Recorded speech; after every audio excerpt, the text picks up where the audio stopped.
పంతాలకు పట్టింపులు వర్గాలకు గ్రూప్ రాజకీయాలు చేసి పార్టీ మనుగడకు మచ్చ తీసుకురాకుండా అందరినీ కలుపుకొని పోవాలని బదివేలు ఎమ్మెల్యే డాక్టర్ సుధాకు కడప ఎంపీ అవినాష్ రెడ్డి కడప అన్నమయ్య జిల్లా కోఆర్డినేటర్ సురేష్ బాబు సూచించారు. కడప జిల్లా పౌరుమామిళ్లలో వైఎస్ఆర్సీపీ నేత విశ్వనాథ్ రెడ్డి స్వగృహంలో కార్యకర్తల సమక్షంలో ఎమ్మెల్యే సుధాతో కలిసి ప్రత్యేక సమావేశం నిర్వహించారు.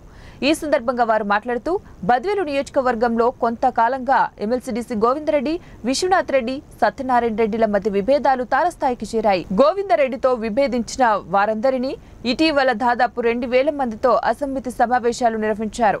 ఇది ముఖ్యమంత్రి వైఎస్ జగన్మోహన్ రెడ్డి దృష్టికి తీసుకెళ్లడంతో కడప ఎంపీ అవినాష్ రెడ్డి సురేష్ బాబులతో సంధి రాయబారం చేసి ముఖ్యమంత్రి దగ్గరకు తీసుకెళ్లి సమస్యలు పరిష్కారం చేశారు.